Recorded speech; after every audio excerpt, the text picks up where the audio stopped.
Okay, hello. We're gonna get started here. So this is the PowerPoint I made. So let's begin. Sexism and poverty as obstacles. Just want to point out that these things are obstacles in the classroom that I feel many people just overlook. So it's very important that we have advocates who are fighting these injustices. And yeah, so let's get started. So for the first one, we have Candace Sumner, and she talked about her survivor's remorse with her experience of going to school, going to a different school, traveling an hour to go, and she knew right away it was an internal feeling that she had that she saw, and the resources that were provided to her were different than those that were provided to her children in her neighborhood. So that's how she kind of found out.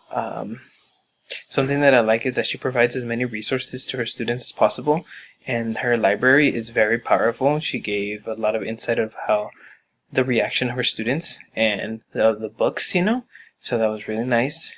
Something that I saw in both of the videos was that, education, we need equal and equitable education in our democratic society. It's not really democratic if, we don't have equal and equitable education. And that's what I wrote down also for Jonathan Cazot. Let's move on. Here he talked about that funding for schools are savagely unequal, and we can see these from the different societies that we have. White schools tend to have better resources, more tech, more labs, just more resources. And let's see, America still runs on separate and equal school system. Our school systems are more segregated racially today than in 1968. That was difficult to read. Let me move on to the readings.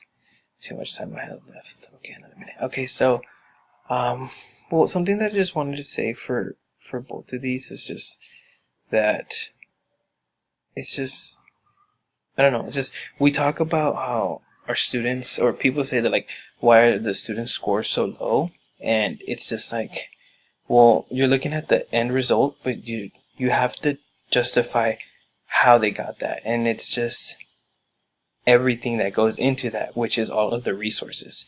And I feel like there's not enough there to build a strong student. And that's why, we don't have, our students don't score as high as other students who do have those resources. So I feel like that's just something very important.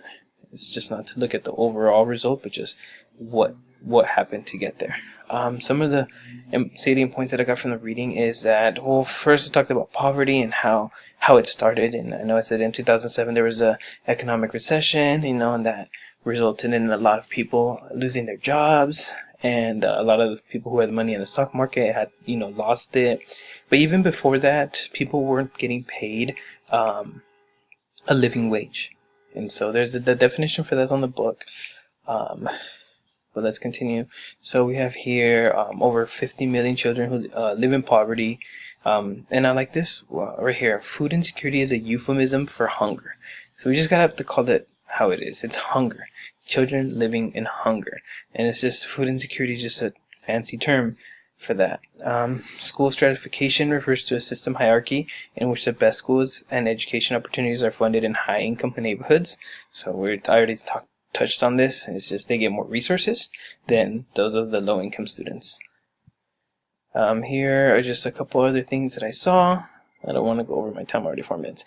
But just here, just tracking, how they track students, and they just like throw students in, like lower students or have lower reading groups, and then they just stay there because of the tracking. And last, I found the glass ceiling in Fortune 500 CEOs very interesting. It talked about there's only 5 African American males, 1 female, 10 Latino males, 0 females, 8 Asian males, and 1 female, and yeah, and then Title X right here. And it's just, this is all very important for our students because this is what they're living with. These are the obstacles, and as teachers we have to fight them. So thank you.